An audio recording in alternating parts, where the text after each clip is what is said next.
Magandang umaga mga bata. Bago tayo magsimula sa araw na ito, maaari bang magsitayo ang lahat at damhin ang presensya ng Panginoon sa pamamagitan ng isang panalangin. Sa ngalan ng Ama, ng Anak, ng Espiritu Santo. Amen. So ulitin, magandang umaga mga bata. Magandang umaga din po, ma'am. Bago kayo umupo, maaari bang pakipulot muna ng inyong mga kalat na nasa sahig kung meron at pakihanan niyo yung mga upuan. Okay, ma'am. Ngayon, maaari na kayong umupo. Mayroon bang lumiban sa klase natin ngayong araw? Wala po, ma'am. Mabuti naman kung gano'n. Bago ang lahat, atin mo nang alamin ang mga alituntunin sa klase. Pakibasa, mga alituntunin sa klase. Una, Makinig ng mabuti. Pangalawa, Umupo ng matuwid. Itaas ang kamay. Itaas ang kamay pag gustong sumagot. Nagkakaintindihan ba tayo mga bata? Opo, ma'am. Ngayon, bago tayo magpatuloy, magbalik-aral muna tayo. Mayroon ako mga inihanda dito, mga larawan, at sabihin nyo kung anong karapatan ito. Unang larawan. Anong karapatan ito, class? Karapatang mabuhay. Tama. Pangalawa. Karapatang bumuto. Tama. Pangatlo. Karapatang mamili ng relihiyon. Tama, class. Pang-apat. Karapatan sa edukasyon po, ma'am. Magaling. At panghuli. Karapatan kapag nasasakdal po, ma'am. Tama. Bigyan niyo yung mga sarili ng isang magaling class. Isa, dalawa, tatlo. Isa, dalawa, tatlo. Magaling, magaling, magaling. Sa ating nakaraang talakayan, ito ay patungkol sa mga karapatan bilang isang Pilipino. Kung tayo ay mayroong karapatan, meron din tayong mga tungkulin class. At yun ang ating tatalakayan ngayong umaga. Makibasa ng paksa natin ngayong araw. Mga tungkulin ng mamamayang Pilipino. Sa inyong bahay class, mayroon ba kayong mga tungkulin na dapat gawin bago at pagkatapos ng klase? Meron po, ma'am. Pagbigay nga kayo ng mga halimbawa. Naghuhugas po ng pinggan pagkatapos Magaling kumain. mga bata. Pagbigyan niyo ang inyong sarili ng isang magaling clap. Isa, dalawa, tatlo. Isa, dalawa, tatlo. Magaling, magaling, magaling. Kapag narinig niyo ang salitang tungkulin, ano ang mga salitang pumapasok sa inyong isipan? Obligasyon po, ma'am. Tama. Ano pa mga bata? Responsibilidad po, ma'am. Dapat Mahusay gampanan. mga bata. Bigyan niyo yung sarili ng isang magaling clap. Isa, dalawa, tatlo. Isa, dalawa, tatlo. Magaling, magaling, magaling. Batay sa sagot, anong nabuo ninyong kahulugan ng tungkulin? Ang tungkulin ay responsibilidad, obligasyon na dapat gampanan para sa Napakahusay, kanila mga ng bansa, bata. ma'am. Ang tungkulin ay mga bagay na inaatas sa tao upang kanyang gampanan. Dapat gampanan ng bawat tao ang kanyang responsibilidad na ipinagkatiwala sa kanya para sa kaunlaran ng kanyang sarili at ng buong bansa. Nagkakaintindihan ba tayo mga bata? Opo, ma'am. Okay. Atin munang pakinggan ang awiting pamagat na ako'y isang mabuting Pilipino. Makinig ng mabuti. Minamahal ko ang bayan ko. Tinutupad ko ang aking mga tungkulin. Sinusunod ko ang kanyang mga tungkulin. Sumatawid ko sa tamang tawiran. Sumasakay ko sa tamang sakayan. Tila di nakikipagunahan. Hindi ako masiga-siga sa lansangan. Bababa at nagsasakay ako sa tamang sakayan. Hindi nakahambalang parang walang pakialam. Pinagbibigyan kong mga tumatawid sa kalsada. Ihinto. Okay. Narito ang mga prosesong tanong sasagutin natin pagkatapos ng awitin. Una, ano-ano ang mga katangian ng isang Pilipino ang nabanggit sa awitin? Pagiging isang mabuting Pilipino. Tama. Ano pa? Pagmamahal po sa bansang sinilangan. Magaling. Pangalawang katanungan, ano ang kahalagahan ng mga katangiang ito? Mahalaga po ito upang matulungan natin ang ating bansa na umunlad. Mahusay. Kilala niyo ba ang sumulat ng awiting ito? Ng awiting, ako isang mabuting Pilipino? Hindi po, ma'am. Kung gayon, atin munang alamin ang detalye tungkol kay Noel Cabangon.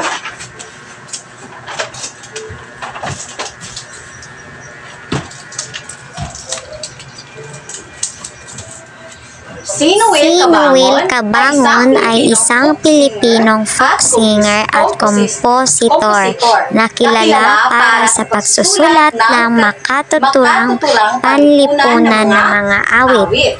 Ipinanganak siya noong 24 Disyembre 1963 sa bayan ng Rosario, La Union. Gumawa siya ng isang pangalan sa lokal na eksena ng musika noong 1982 na nagsimula sa mga maliit na kilalang folk house at mga bar. Rather.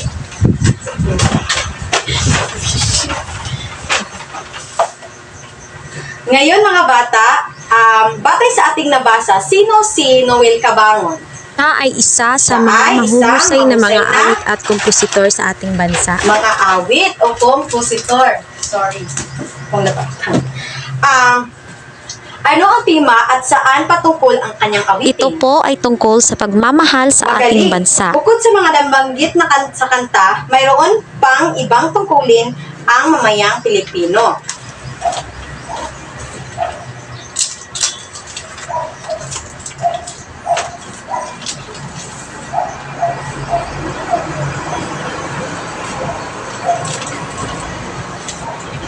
Siya.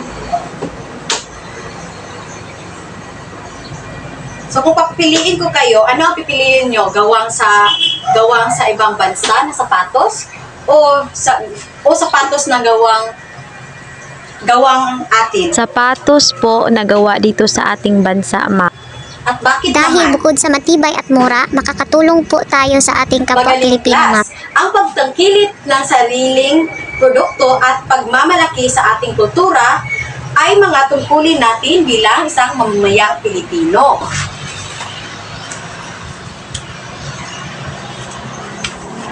Sa unang larawan, class, ano ang ipinapakita nito? Pinagtatanggol po ang ating bansa, ma'am. Tama.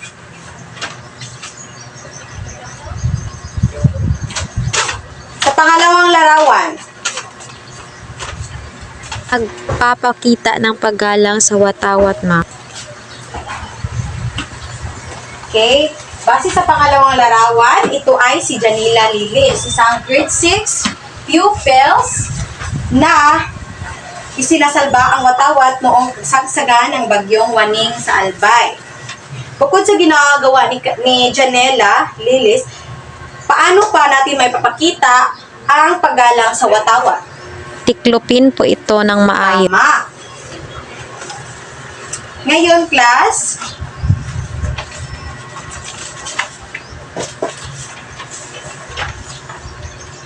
dito naman sa pangatlong larawan, ano ang ipinapakita nito? Ginagalang po nila ang pulis, ma'am. Magaling. Sa pang-apat, Nakikiisa po sila sa tree planting, ma'am. tama mga bata. Okay. Sa puntong ito, class, kayo ay hatiin ko sa dalawang pangkat.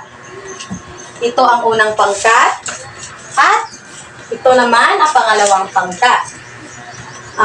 Kayo ay gagawa ng poster tungkol sa tungkulin ng mamamayang Pilipino sa loob lamang ng 5 minuto. Nagkakaintindihan ba tayo mga bata? Okay, bilang isang mamamayan, ano ang dapat mong gawin upang maging mapayapa at matiwasay ang pamumuhay ng bansa? Sumunod sa mga ipinapatupad ng batas ng ating Sino pang bansa. gustong sumagot? tumulong sa kapwa at igalang ang kanilang karapatan. Bilang isang mag-aaral, paano ka makatutulong sa kaunlaran ng bansa? Sa pamamagitan ng pagtupad ko sa aking tungkulin, sa aking kapwa at sa aking pamayanan. Tingnan niyo yung sarili ng isang magaling club. 1, 2, 3. 1, 2, 3. Magaling, magaling, magaling. Ngayon, class, ilan lahat ang mga natalakay nating tungkulin? 6, ma'am. Ano-ano ang Pagmamahal mga sa bayan, ito? pagtatanggol sa Mga bansa, bata. paggalang sa watawat, pagsunod sa batas at paggalang sa makapangyarihan, Tama. magpagtulungan sa pamayanan at paggalang sa karapatan. Ngayon, ang mga bata, ang pagtupad sa tungkulin bilang mamayang Pilipino ay mahalaga sa kaayusan at kaunlaran ng bansa. Sa pagsunod ng batas, matalinong pagbuto at pakikiisa na ipapakita natin ang ating pagmamahal sa bayan at naging daan ito sa pagbabago. Okay, para sa inyong upang mataya ang inyong mga pag-unawa sa ating aralin, sagutan ninyo ang mga sumusunod na katanungan. Basahin. Paano to? Tama o hindi? Sa isang 1/4 na papel, isulat ang tama kung ang pahayag ay nagpapakita ng tungkulin bilang isang mamamayang Pilipino at hindi naman kapag ang pahayag ay hindi nagpapakita ng tungkulin bilang mamamayang Pilipino. Una, pagtatanggol sa bansa laban sa naninira dito. Tama o hindi? Tama, ma'am. Magaling. Pangalawa, pagsunod sa saligang batas ng Pilipinas. Tama o hindi? Tama, ma'am. Pangatlo, pakikilahok sa mga programang naglalayong makatulong sa nakakarami. Tama, ma'am. Okay, pang-apat, pagkataguyod sa mga proyekto ng pamahalaan. Tama, ma'am. Panghuli, pagsasawalang bahala sa batas na ipinapatupad ng pamahalaan. Mali, ma'am. So, magaling class, tunay ngang naunawaan ninyo ang ating aralin ngayong umaga. So, para sa inyong takdang aralin, Sagutin ang mga katanungang ito. Bakit mahalaga ang konsepto ng tungkulin bilang mamamayang Pilipino? Ilagay sa 1/2 na papel.